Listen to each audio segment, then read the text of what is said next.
seja abençoada nesta hora, e que o Senhor traga clareza das revelações que o Senhor te deu em casa, para que a igreja do Senhor Jesus venha ser alcançada e o nome do Senhor venha ser glorificado. Nós, como igreja, nós estamos com o coração aberto para ouvir a palavra do Senhor que vai sair nessa hora da sua vida, em nome de Jesus, para os nossos corações. Amém e amém.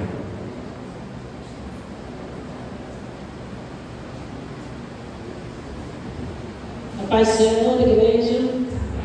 Amém? Vocês estão bem? Estava com saudade dos cultos.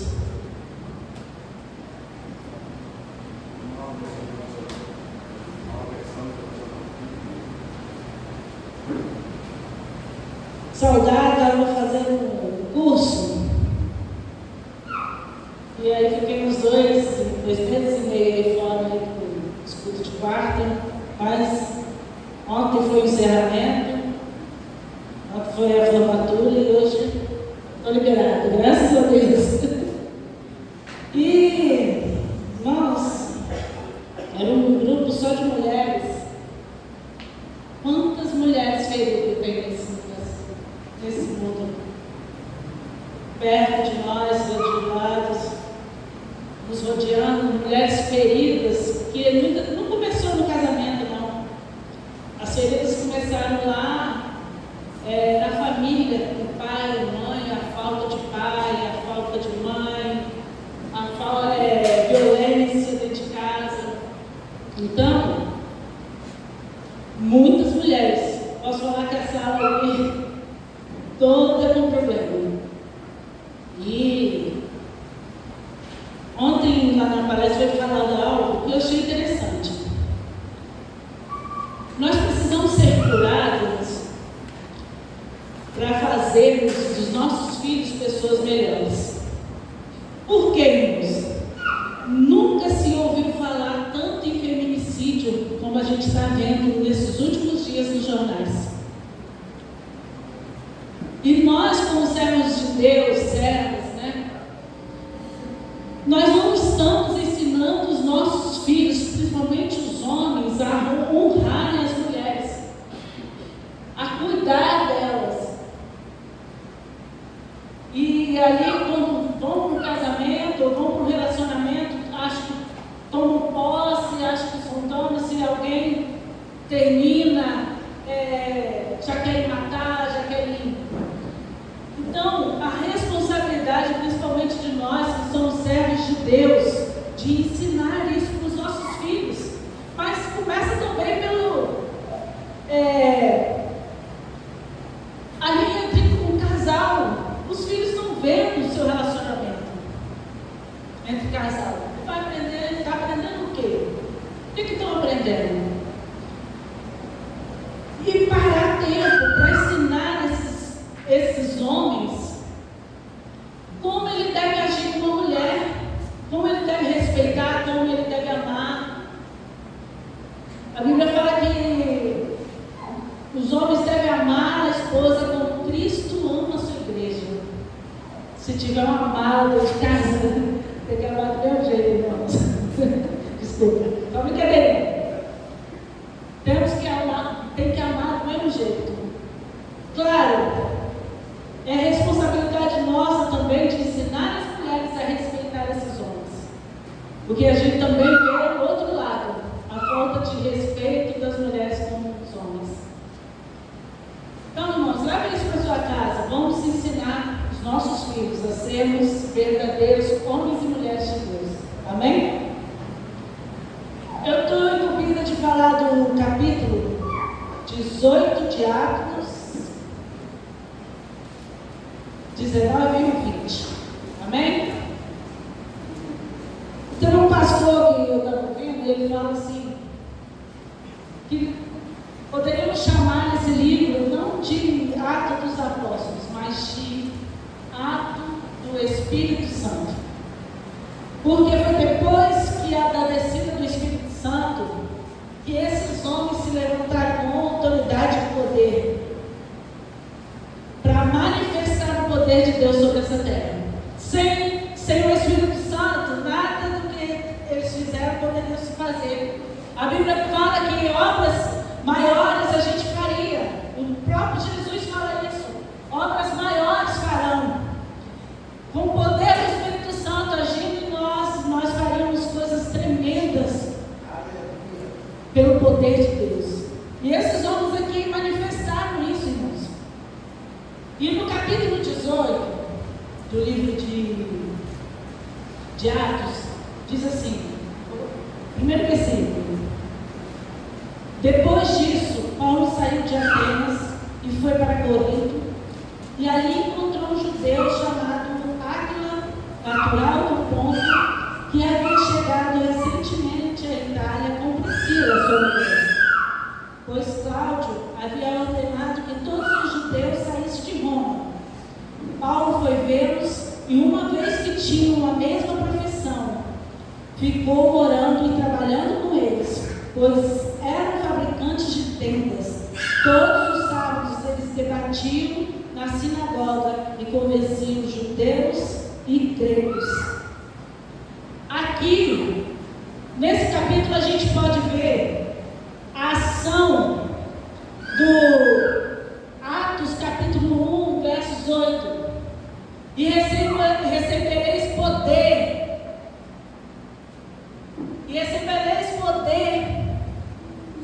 Ide por todo mundo. Aqui começa a manifestação do poder de Deus. Pregar o Evangelho em toda Jerusalém, Samaria e até os confins do mundo. Nesse capítulo 18 a gente percebe a ação, a palavra de Deus se estendendo aos gentios. Jesus fala que ele veio para os seus, mas os seus não o receberam. Então, quando não recebe, ele estende a salvação aos gentios, e aí eles começam. Principalmente Deus usou Paulo para levar esse evangelho aos gentios. E aqui em Coríntios começa isso. Começa não, gente. Há um crescimento na igreja do Senhor. Há um crescimento de gentios se convertendo a Cristo pelo evangelho ministrado através de Paulo, através de homens ali que Paulo também ensinou eles, que se levantavam com poder, com autoridade para fazer a vontade do Pai. Né? E não importava o que iriam passar, se iriam morrer, se iriam sofrer, eles queriam completar o ministério. Amém? Então, nós vemos aqui nesse capítulo, Paulo encontrando, ele sai de Atenas e vai para Corinto. Ele ali encontra Áquila e Priscila e se junta a eles, porque eles eram fabricantes de tendas, assim como Paulo. Pelo que eu percebi, os judeus eles tinham por obrigação ensinar seu filho uma profissão, para que ele crescesse sabendo uma profissão, tendo uma profissão. Era obrigação. Então, provavelmente, Paulo recebeu essa profissão aí do seu pai. Aprendeu com seu pai e levou para a vida. Então, Paulo se junta a Áquila e Priscila e começam a pregar o evangelho ali. Toda vez que Paulo chega na cidade, ele vai para a sinagoga. Primeiro ele vai pregar lá para os judeus. E aí nós vemos aqui, Roma foi destruída em 1946, refundada como colônia romana, Coríntios, né? Foi destruída por Roma e refundada como colônia romana em 44 a.C., por Júlio César. No tempo de Paulo, a cidade era um dos centros políticos e econômicos mais importantes da Grécia. Era também símbolo de devassidão. O templo de Afrodite e a fama das prostitutas culturais transformaram o nome da cidade em sinônimo de imoralidade.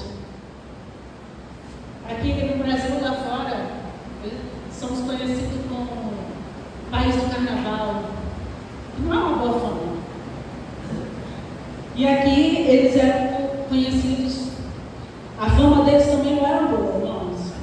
Prostitutas culturais, sinônimo de imoralidade. Mas Deus escolhe essa cidade como palco do Evangelho. Teologicamente, Atos 18 demonstra o cumprimento das promessas de Jesus até os confins do mundo. Paulo vai para a sinagoga e começa a pregar ali na sinagoga, mas os judeus começam uma confusão e eles não aceitam o Evangelho. Eles não aceitam. Aí a palavra de Deus fala: Paulo ensinaria depois os que pregam o Evangelho que não. No sábado, Paulo ia à sinagoga debater para convencer judeus e gregos tementes a Deus. E ali pregando o Evangelho, ele teve barreiras com os judeus.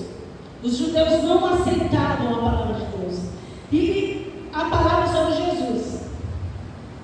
Então, irmãos, a Bíblia fala que Paulo sai dali e vai para a casa ao lado, para a casa de Tício, o justo. Ele vai para essa casa e ali se instala e começa a pregar o Evangelho. A Bíblia fala que Crispo, o chefe da sinagoga, se converte.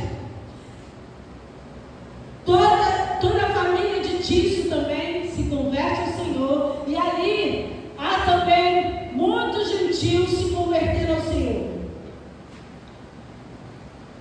O que os judeus não aceitaram, não receberam. Claro que alguns, como Crispo, alguns receberam, mas a maioria criaram barreira. E eram eles que atacavam a Paulo e aos apóstolos.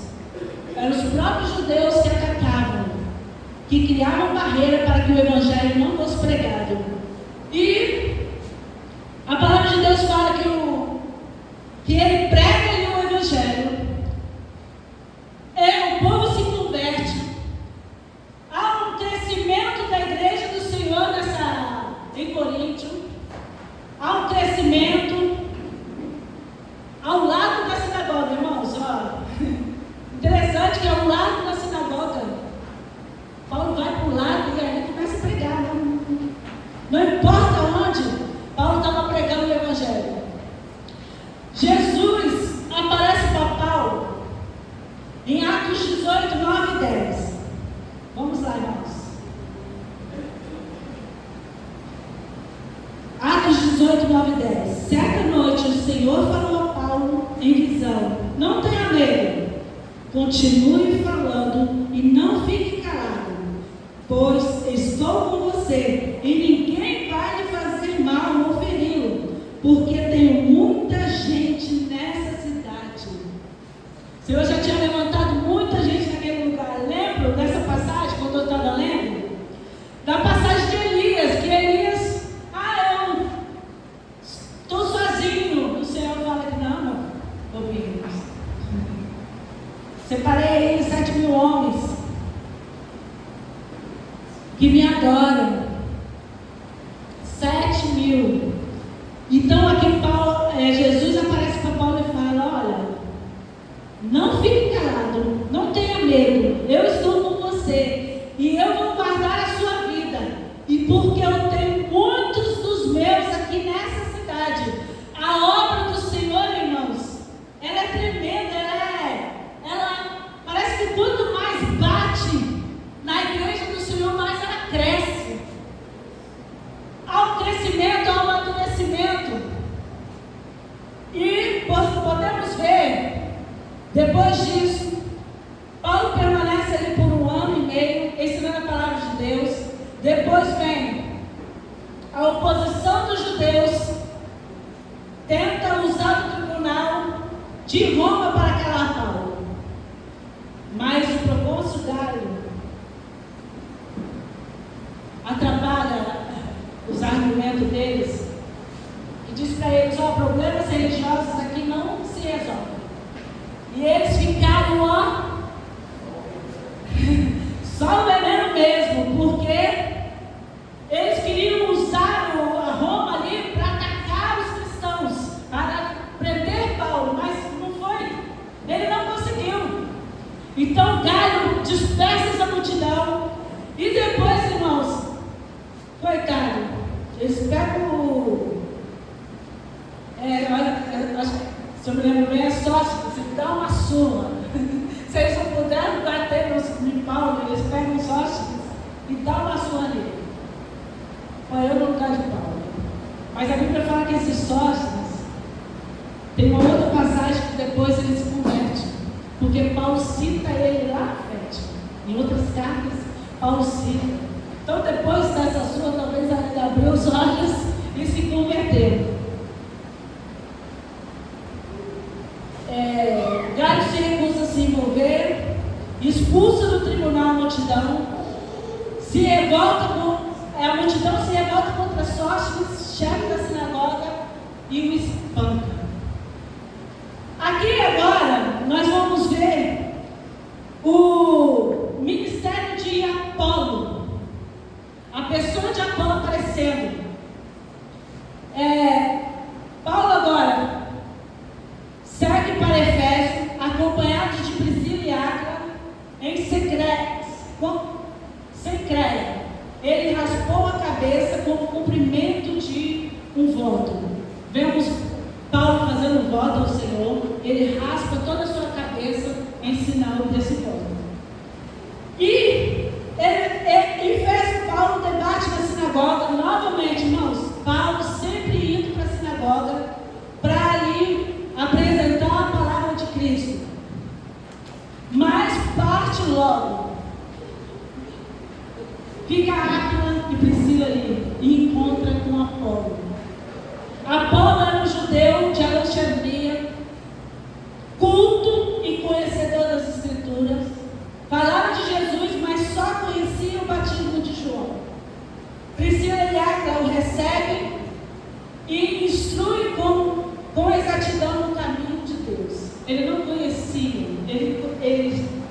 ele tinha Deus, ele era um judeu fervoroso, ele era conhecedor da palavra. Apolo era um homem que falava muito bem, ele tinha uma pronúncia assim, muito boa, ele conseguia argumentar e convencer as pessoas com a palavra, coisas que Paulo, pelo que eu vi, nós vamos ver lá na frente, o menino que dorme na pregação de Paulo. E Paulo, em algumas passagens, irmãos, fala que ele não era se boa na palavra. E o menino dorme. Mas, diferentemente de Apolo, Apolo sabia convencer, mas ele não tinha Cristo. Ele não tinha, ele já pregava sobre Cristo, mas ele não tinha sido ainda batizado no Senhor. Não tinha recebido ainda o batismo do Espírito Santo. Então, aqui Priscila e Áquila o instruem no caminho de Deus. E ele passa, irmãos, ali, o Espírito Santo desce sobre ele, ele passa a falar eloquentemente do Senhor. Apolo segue para Caia, onde com grande habilidade refuta os judeus e prova pelas Escrituras que Jesus é o Cristo. Aí a gente vê diversas formas de anunciar o Evangelho. Por meio de Paulo, talvez ele era aquela pessoa mais bruta, né? Aí vem Áquila e Priscila mais doce, mais suave. E aí veio o Apolo com aquela eloquência, como eles tinham a palavra, além de ter conhecimento, sabia falar e sabia convencer as pessoas com a palavra. Então, diversas formas, irmãos. Mas Deus quer te usar da forma que você é. Ele só vai te lapidar, moldar, segundo a palavra dele, mas ele quer te usar.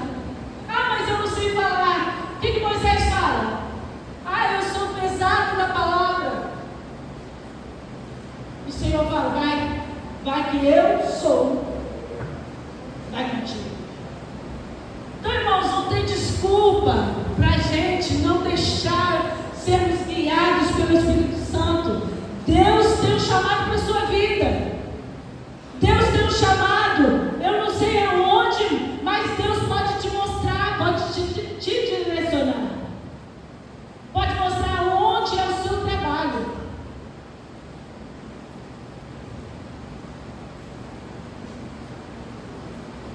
Ao ler Atos 18, entendo que o reino de Deus cresce em meio à adversidade. Deus chama, protege, envia e capacita os seus. E assim como fez em Corinto, Ele segue edificando a sua igreja até hoje. Ele capacita, Ele protege, Ele ensina. Nosso Deus, Ele cuida, Ele mostra a direção, vai para cá, vai para lá, vai.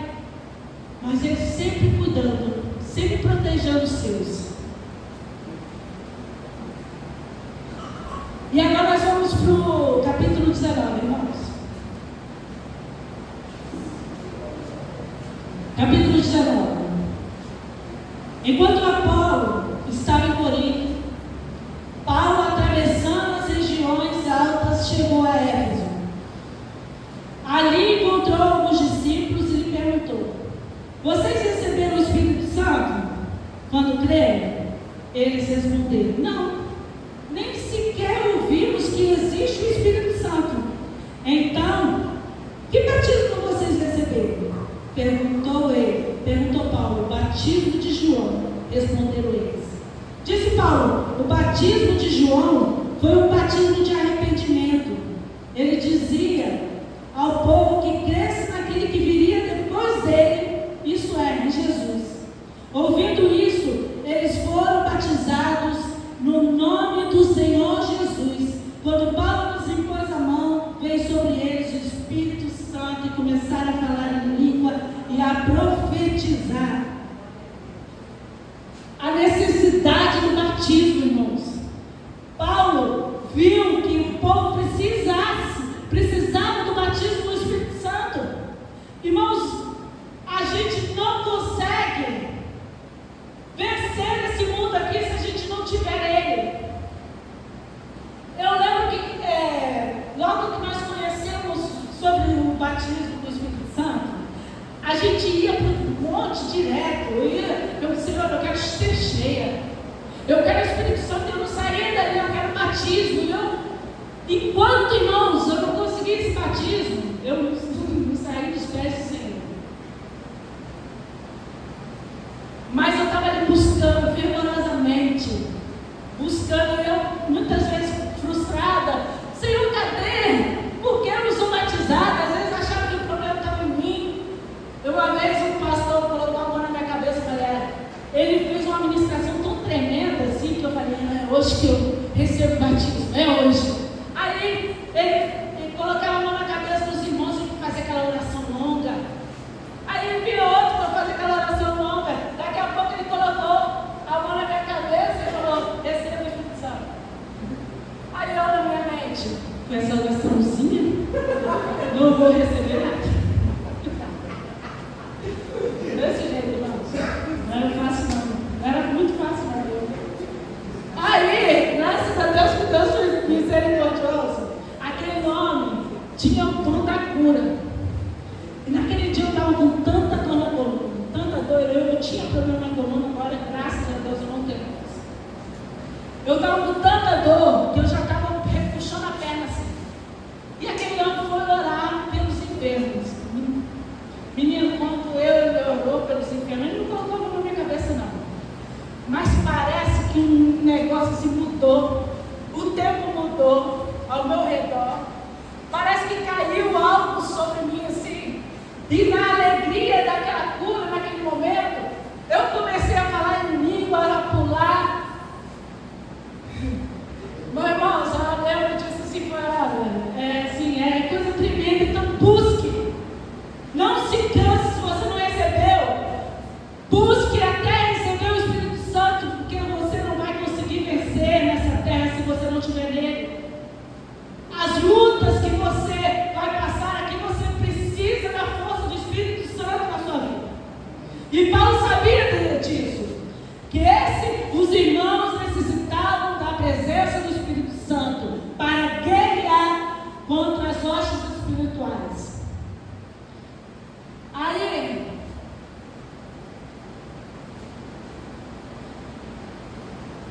Ali era o templo de Artemis, né? Atraía peregrinos, comerciantes, artesãos, símbolo de orgulho para os efésios. É nesse ambiente pagão que se vê o avanço do Evangelho, lá em Corinto e agora aqui em Éfeso. Pelo que eu aprendi, Éfeso é a maior igreja, mas depois vem Corinto em segundo lugar, como uma das maiores igrejas que Paulo pregou e ali levantou o povo para o Senhor. Então, o Espírito Santo atuou de forma visível como sinal da chegada do reino de Deus. O Espírito Santo desceu sobre eles. Aquelas pessoas se converteram de uma forma, Deus, que mudou aquele lugar, que mudou aquela cidade, ao ponto de atrapalhar os negócios deles. A conversão deles fez tanta diferença que atrapalhou até o comércio deles. Aí a gente vê, irmãos, o Brasil tem tantos evangélicos, mas qual a diferença que nós estamos fazendo?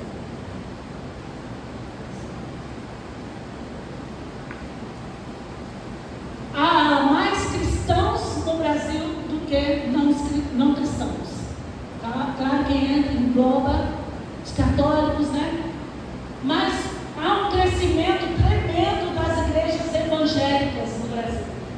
Mas qual a diferença nós temos feito? Aqui em Éfeso, eles se converteram, receberam a palavra, receberam o batismo do Espírito Santo e não eram mais como antes. Passaram a adorar a Deus, e a Bíblia fala que eles se juntaram, começaram a queimar livros. Dizem que livros caríssimos a respeito dos deuses deles. E ali eles queimaram tudo, as coisas pagãs que eles adoravam, que eles tinham nos seus lares, eles queimaram. Abriu um monte de tudo pelo Evangelho. Eu me lembro que na igreja batista, que eu me converti, a gente não conhecia o Espírito Santo, mas recebemos o Espírito Santo. E ali, irmãos, 95% da igreja teve um renovo, mas 5% não. E esse 5% atrapalhou tudo. Esse 5% começou a se levantar contra a igreja. Da mesma forma que os judeus se levantaram aqui, se levantam contra o Paulo e os apóstolos. Eles se juntaram a outros líderes também e começaram a bater na igreja. Mas a igreja, irmãos, se renovou, buscou o Senhor. E ali também a gente viu sendo queimado livros ali que os cristãos daquela época muitas vezes tinham CDs de cantores do mundo, tinham livros, teve até livro da maçonaria sendo queimado. Olha o que o Espírito Santo trouxe naquele lugar. Mas apanhou muito. Eu fiquei na época com dó do pastor, porque a forma que se levantaram contra ele. Teve uma parte que eu estava perto e eu vi. Nelson Mafrari, deputado, né? Na época, acho que ele era, não sei se era vereador. Ligaram para ele e eu estava perto, gente. Ligaram para ele e falaram: se você ficar do lado dele, do pastor, você não vai ter o nosso apoio. Desse jeito, irmãos. Olha como os judeus, né, estão ainda dentro das nossas igrejas. Ele falou, aí nesse dia eu vi Nelson falando: eu vou continuar do lado dele, porque ele está do lado certo. Então eu falei: esse homem é homem de Deus. Então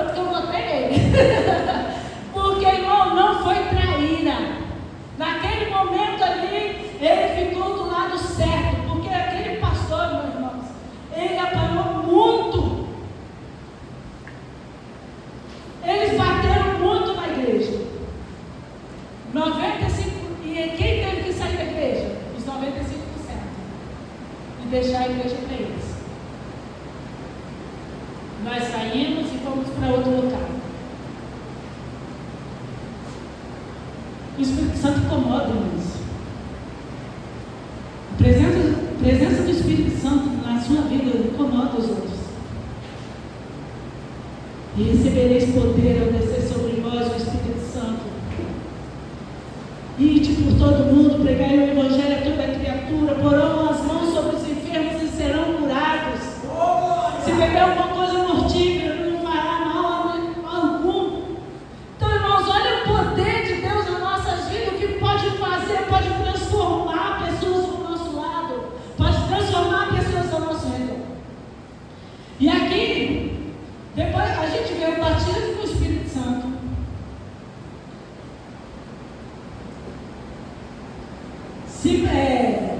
Paulo entrou na sinagoga e ali, com liberdade, durante 3 meses, argumentando convincentemente acerca do reino de Deus.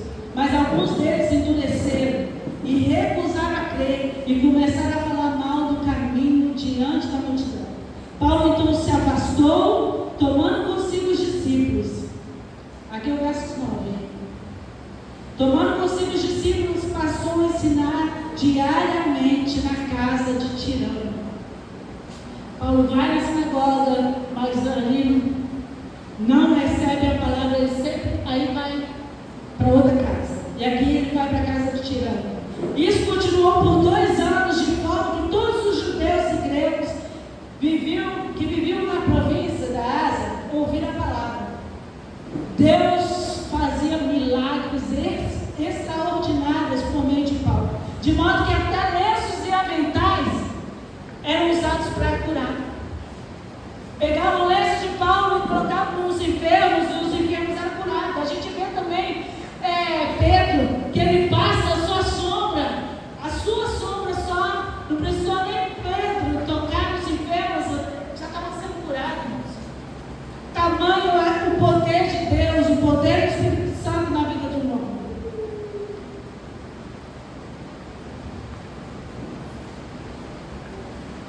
Essa parte mostra a resistência ao Evangelho. A palavra de Deus transformou vidas ao ponto de que começou a ameaçar não só a religião, mas também o comércio. Demétrio, um artesão que lucrava com as vendas de miniaturas do templo, convoca os artesãos e denuncia Paulo. Um tumulto toma a cidade. O povo reúne no teatro e grita. Cerca de 2 horas, grande Artemis de Efésios. E ali eles ficam gritando, irmãos, há um tumulto. Por causa estava atrapalhando a venda do comércio o comércio de Demétrio ali não estava funcionando mais, ele estava perdendo cliente, porque eles estavam se convertendo ao Senhor. Então, irmãos, eles levantam a multidão ali, e a multidão começa a gritar pela Deus deles, né? E o escrivão da cidade reconhece que os cristãos não haviam cometido crime ou blasfêmia. E ali o tumulto termina e o Evangelho sempre incomodou. Agora, nós vamos para o capítulo 20.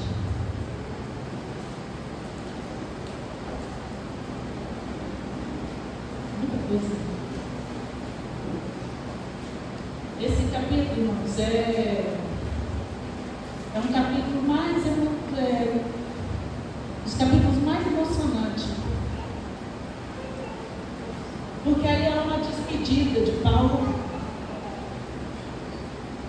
com aquele povo ali. Então vamos lá, capítulo 20. Cessado o tumulto, Paulo mandou chamar os discípulos e depois de encorajá-los, despediu para Macedônia. Viajou para aquela região, encorajando os irmãos com muitas palavras, e por fim chegou à Grécia, onde ficou 3 meses. Quando estava a ponto de embarcar para a Síria, os judeus fizeram uma conspiração contra ele. sendo acompanhado por Sópatro, filho de Piro, de Bereia, Aristarco e Segundo, de Tessalônica, Gaio, Derbe, Timóteo, e ali, estes homens foram adiante e marcaram de se encontrar depois com Paulo. Paulo vai para o templo, já que ele estava para se despedir. Ele vai para o templo, a Bíblia fala que ele começa a pregar, e ele começa e não termina, né? Vai até meia-noite. E ali tem a passagem conhecida do rapaz que cai da janela, de 3 andares. Paulo pregou tanto, né, que ele queria ensinar aquele povo ali, porque ele estava indo embora. E ele não queria perder tempo. Mas o menino dormiu e cai na janela. E Paulo vai lá. Tamanha comoção, irmãos. Paulo não só pregava, mas ele cuidava dos seus. Ele tinha um carinho pelos seus, como de um pai com os filhos, como de um pai que ama os seus filhos, de um pastor para a sua igreja. Então ele vai lá, toca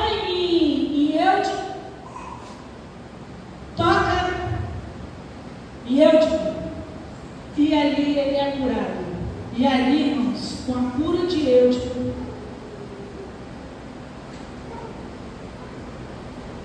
o povo todo se comoveu pela palavra de Deus. As pessoas que estavam ali se comoveram, foram tocados pela palavra de Deus, pela cura. Então, aqui nós vemos também Paulo se despedindo. De Mileto, Paulo mandou chamar os presbíteros da igreja de Efésio. Ali se encontraram. Ele instrui ali os discípulos, irmãos. Servia ao Senhor com toda humildade e com lágrimas, sendo severamente provado pela conspiração dos judeus. Vocês sabem que não deixei de pregar a vocês nada de que fosse proveitoso, mas ensinei tudo publicamente, de casa em casa. Testifiquei tanto a judeus como a gregos, e eles precisam se converter a Deus com arrependimento e fé no nosso Senhor. Agora, compelido pelo Espírito Santo, estou indo para Jerusalém.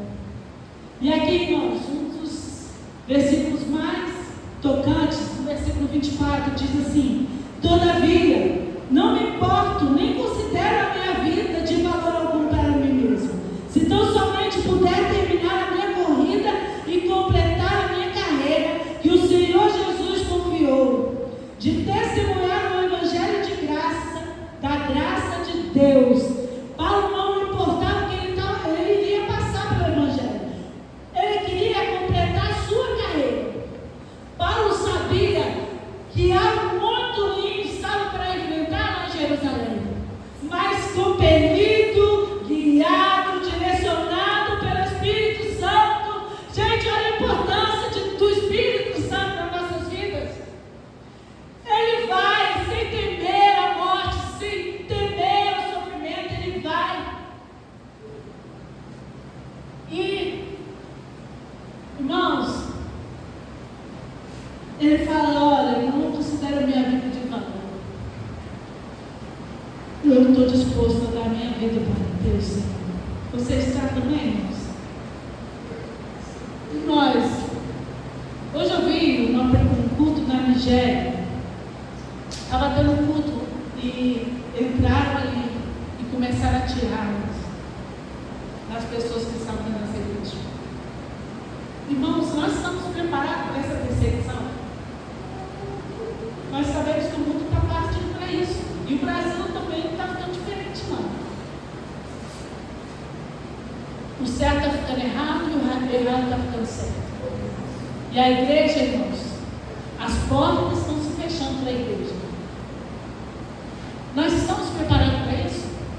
Para morrer pelo Evangelho? Aí Paulo fala para eles bem assim: cuidem de vocês mesmos, no versículo 28. Cuidem de vocês mesmos e de todo o rebanho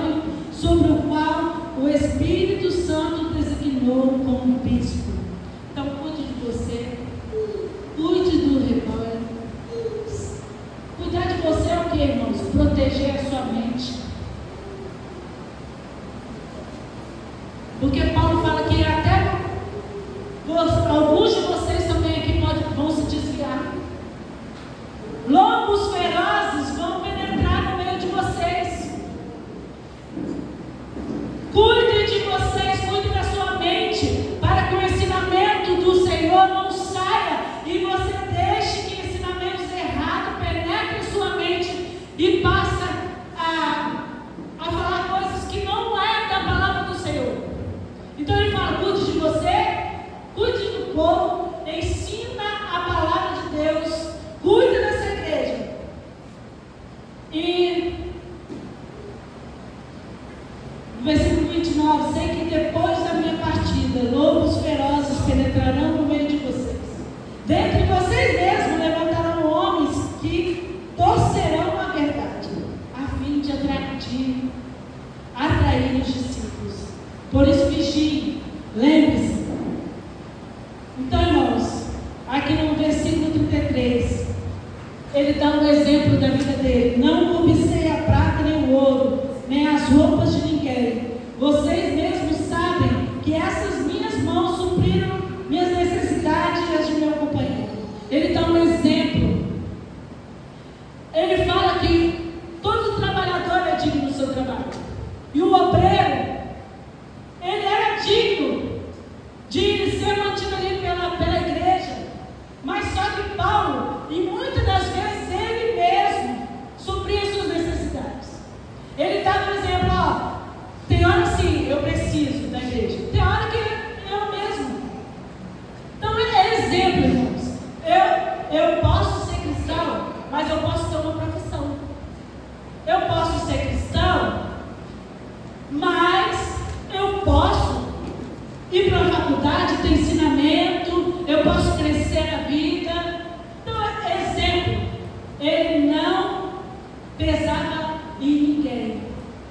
Ele não queria ser peso na vida de ninguém. Aí ele fala: a maior felicidade em dar do que receber.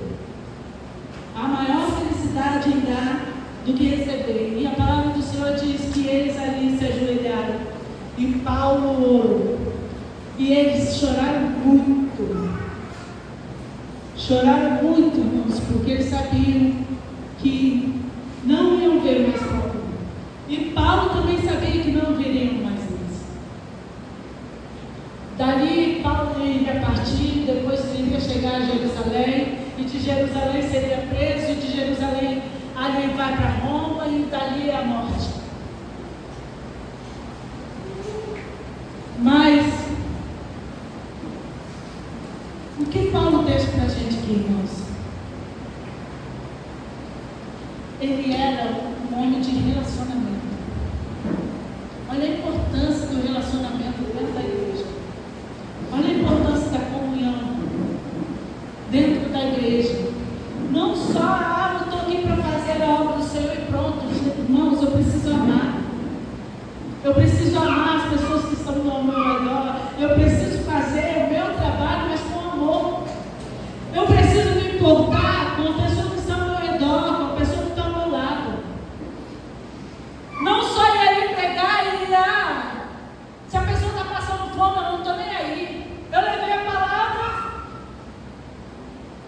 Se tiver passando fome, alguma luta, algum problema, eu não estou nem aí, eu já fiz a minha parte. Não é assim não, irmãos.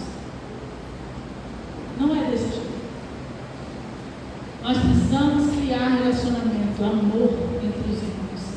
E aqui Paulo deixa de exemplo para nós a importância do Espírito Santo nas nossas vidas.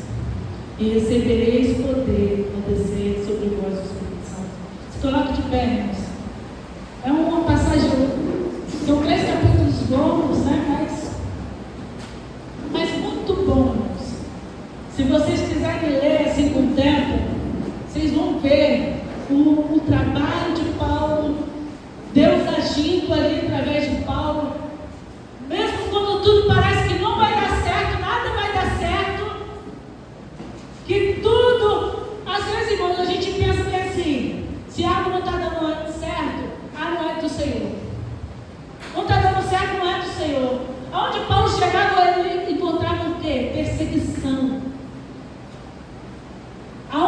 chegava, ele encontrava lutas, ele encontrava provas, mas o Senhor estava ali com ele.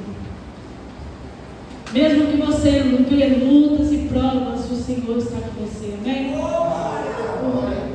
Deus está com você na sua vida, então busque